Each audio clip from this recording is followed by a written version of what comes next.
All right, guys, today we're going to talk about the farm truck here.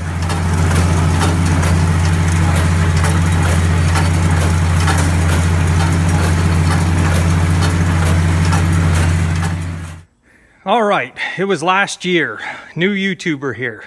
I made a video about this truck, an overview, and I made a couple other videos that had disappeared from YouTube. When I first started out on YouTube here, I had tons of problems with YouTube. I don't know if it was just my channel, if I was just having trouble, if I just didn't know how to do it right, but my videos would never process. It would be 2 days later.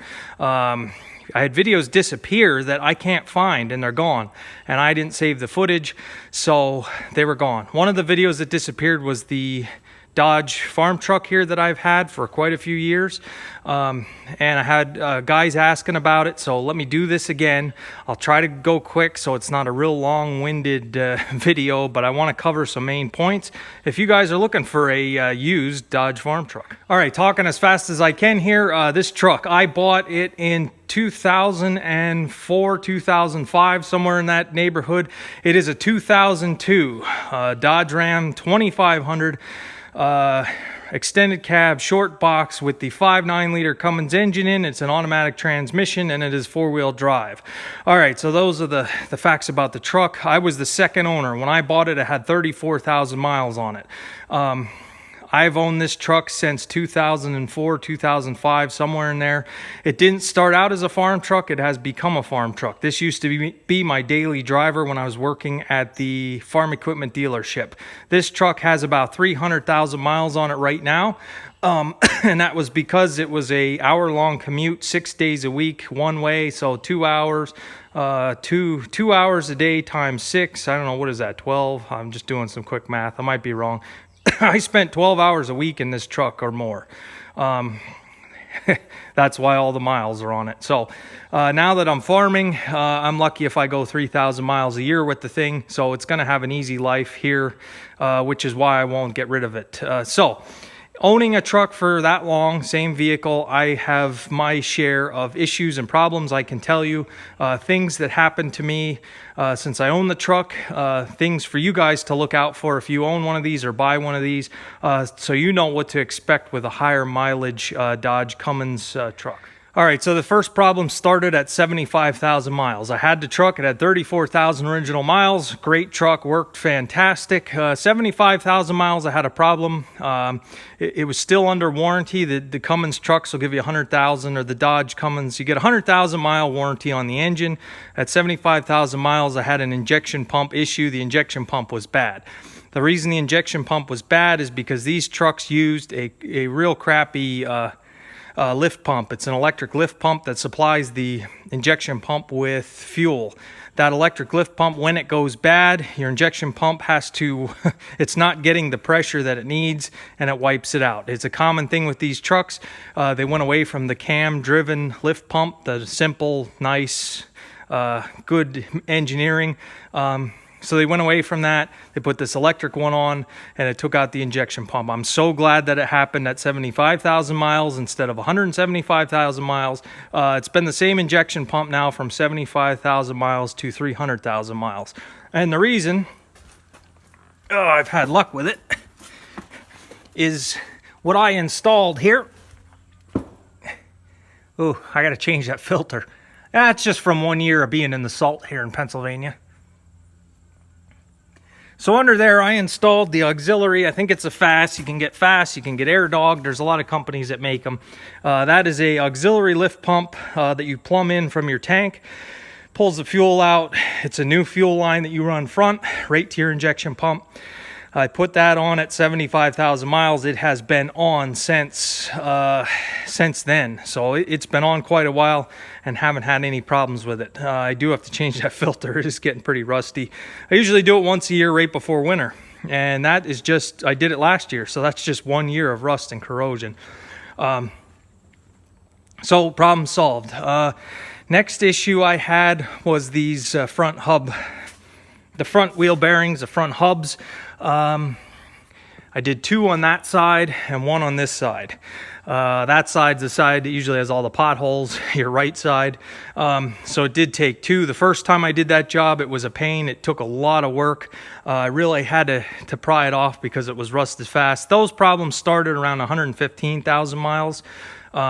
So it's not major. It's not cheap to do either, but you can do it yourself. I did it. Universal joints. I had a front universal drive shaft go out on me. I had my Gooseneck trailer on the back and my Farmall Super C on the Gooseneck trailer.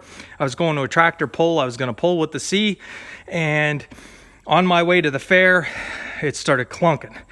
So I pulled off into the parking lot, ironically, of Napa Auto Parts. So I'm in the parking lot. I see what's the matter.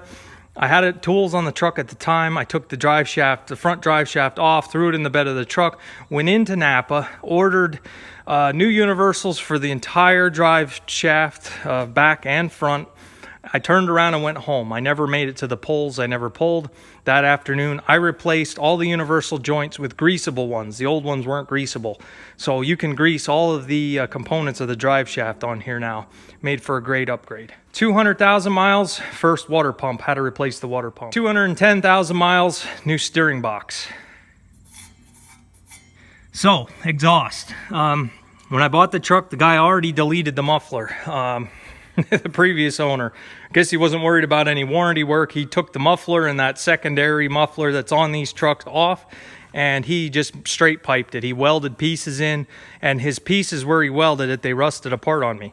I bought this Banks 4-inch exhaust that goes from the turbo all the way back. There is a muffler in line there. I left the muffler on just because on a long trip, a straight pipe will drive you insane. I took this truck all the way down to Virginia to help my brother move, and with a straight pipe, and it wasn't bad on the way down. It was nice on our way back. Oh my gosh, towing a U-Haul trailer, you just couldn't take it anymore. It was old, the drone. So I got this exhaust system. It has been on since about 80,000 miles. Same one. So all these miles, it's not totally stainless. It has stainless in it. It has the true stainless tip, and the muffler itself is stainless. So it hasn't really, there it is. Hasn't really given me any trouble. All these miles, all that salt. So let's talk about rust. And before I talk about the rust, that is the Gooseneck turnover ball. I think it's a B&D hitch system. I had that installed right away, basically within the first couple weeks that I owned the truck. If you're not familiar with it, it's a plate that goes underneath between your frames. They drill a hole for your Gooseneck ball. There is a ball that sits in there. I don't store it in there because it rusts itself in there. You can flip it down for storage, so you can put plywood in here. But I found that it's the machine that tight that the rust will make it, it'll seize it up. And even though I put anti-seize on it, it did do that. I had to go underneath with a sledgehammer and hammer it out. So I don't store it in there anymore. You got your 2 hooks for your chain in the bed. It's been great, but at this point it's totally rusted. It's going, it went backward pretty fast. All right, so some guys buy Ford, some guys buy Chevys, some guys buy Toyotas, some guys buy Dodges. Just full disclaimer here before anybody says that they have a Ford and it's the best, or if they own a Chevy and it's the best. I own 2 Ford F-150s, a 94 and a 96. And I also had a Chevy. So this Dodge was bought in 2004 or 5. I can't remember the exact year. And it has made me loyal to Dodge. I'm probably going to stay Dodge for the rest of my life. We had an old 1978 Dodge 250 that Dad had as a kid. We'd be going through the main street in town. We'd hit a bump and a piece of the body would fall off, and it was funny to us, actually. It wasn't a big deal. It was kind of funny. My granddad had a 1950s Dodge pickup, so Dodge runs in the family, and usually people stay with what's in the family. Red tractors, it's in the family, so that's why we're red. So rust. My Fords from the 90s, they were terrible, rusty, just body. You guys know what the 90s Fords did in the wheel wells and the fenders, so I'm just going to go around and show you some of the rust damage. Now granted, keep in mind this is 300,000 miles. I did and we are in Pennsylvania. I did go underneath every so often with diesel fuel and old engine oil and spray everything, which has helped. But I'll just do I'm going to go around the whole truck and show you the rust, just for reference. All right, so this is the right wheel well.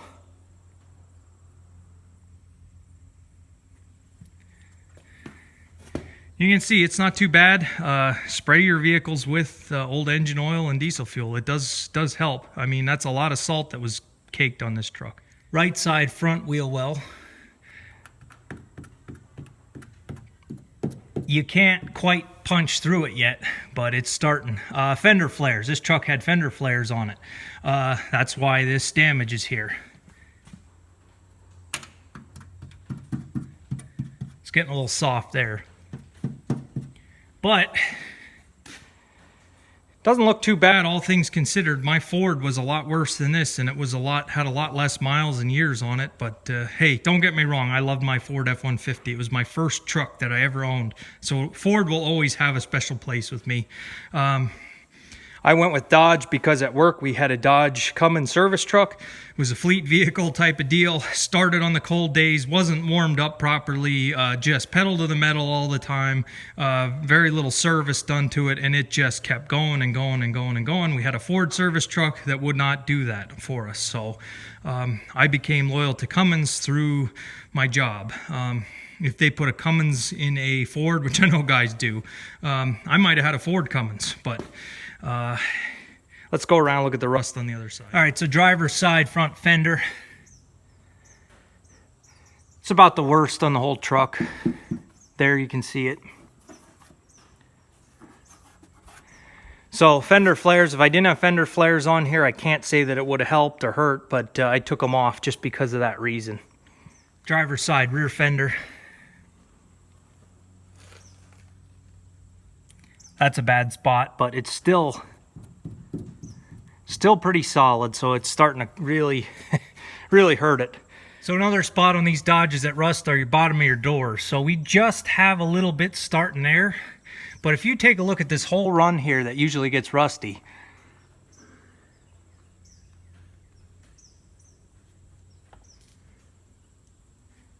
it's not as bad as even newer Dodges that I've seen. So spraying does help.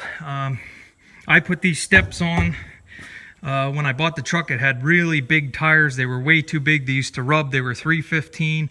These are back down to the 265s. I ran 285s on it for the longest time, and the 285s were great, but they were expensive. I wasn't going to be driving it as much, so I went with these real cheap tires, 265, which what they recommended to put on the truck. I'm not really worried about looks or having an awesome vehicle anymore. This has become a farm truck, so all the scratches and dings and dents, the rims, you can see the wheels there, all the paint's come off.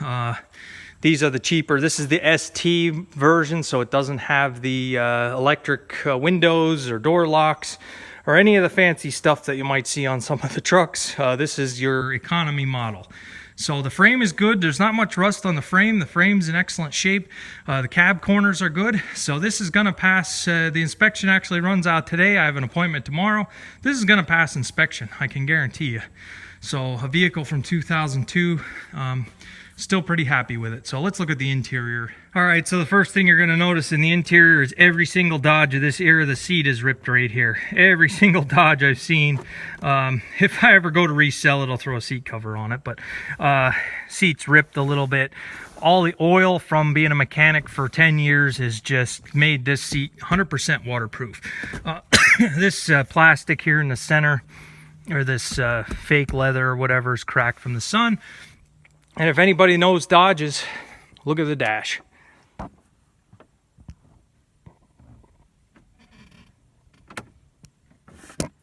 So these Dodges were noted for having the dash crack. It's not as bad as some, but it is cracked. So it's basically a standard interior. I have to park it inside because this weather stripping is leaking. That rain that we had, this was all full of water in here. So I'm parking it inside now.